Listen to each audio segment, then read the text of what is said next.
শুকলালকে নিয়ে আসতে হবে। এই যে বেডরুম, এতে একটি সাপ দেখা দিয়েছে। ভক্তিদা ফোন করেছিল, এসেছি, দেখছি কি রুমের ভিতরে তো প্রচুর যন্ত্রপাতি মানে ফার্নিচার রয়েছে, খুঁজাই তো মুশকিল। দেখ দেখ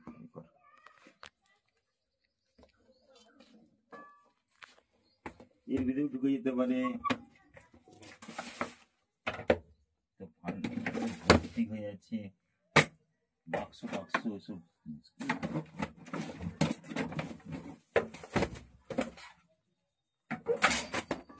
কি করে বার করবে সেটাই তো।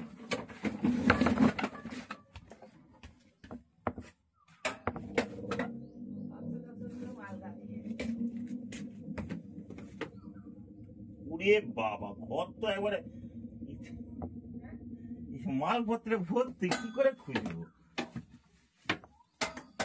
শুনুন, একজন আসুন, এইগুলো আমরা বের করে দিচ্ছি, ধরে নিতে হবে।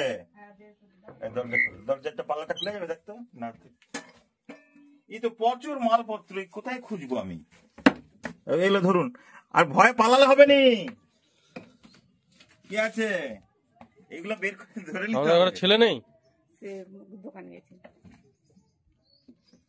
এ তো মুশকিল। সবকিছু খুলে আলগা করে রাখছে, বাক্স টাক্স গুলো খুব আলগা করে রাখছে। এটা তো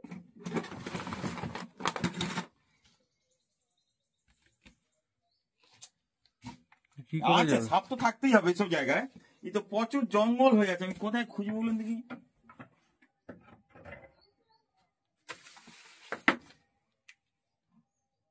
সাপ তো আছেই, দেখছি যে সাপ আছে।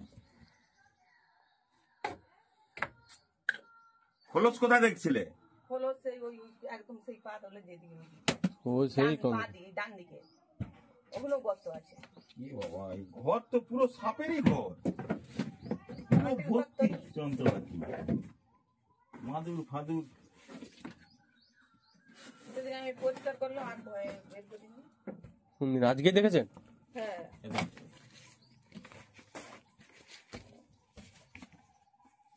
আসরা ঠালে একটু তো দেখতে এইসব এই ম্যাট ফ্যাট বিছানা আছে, ম্যাট তো ছেদা, এর ভিতরে ঢুকে যাবে যে। কোথায় খুঁজবো আমি? এই যে ম্যাট না, এই ম্যাটের গ্যাপে ঢুকে যাবে তো। ম্যাট ফ্যাট তুলে দিতে হবে, নাহলে খুঁজে পাই তো মুশকিল। প্রচুর ফার্নিচার, এইসব আমাকে সরাতে হবে। কেউ না থাকলে অসুবিধা আমাদের, বুঝতে পারছেন? এগুলোকে ধরে নিতে হবে। ধরে তো ধরতে তো হবে একজনকে, কাউকে। বাক্সের ভিতরে ঢুকে যায়নি তো? না না, ওসব ভয় না, বাক্সের ভিতরে ঢুকবে না। বাক্স ধরো, বাক্স ধরো। আরে বাবা, অত ভয় করলে হবে নি, বাক্সের ভিতরে কিছু নেই, সে তাহলে বেরিয়ে পড়তো। কিন্তু আমি তাহলে আর কি করবো? এইসব সহযোগিতা করতে হবে, যদি হয় তাহলে আমি করে দেবো, কোনো ব্যাপার নেই। বের করতে হবে, কি আছে এগুলো সব বের করে দিতে হবে। যদি সহযোগিতা করার মতো লোক থাকে তাহলে আমি উদ্ধার করে দেবো। প্রচুর ফার্নিচার, এইসব ফার্নিচার সরাতে হবে। এ তো ঢুকে যেতেই পারে, অস্বাভাবিক কিছুই নেই। অস্বাভাবিক কিছু সাপ কোথায় ঢুকছে? ছিঁড়ে যাবে, কার্পেট ছিঁড়েই যাবে। বের করে নিয়ে আসো, দেখবো ওর ভিতরে। সেদিকে একদম সেদিন থেকে বলতেছি পরিষ্কার করো, তো এত জঞ্জালে কি মুশকিল তো।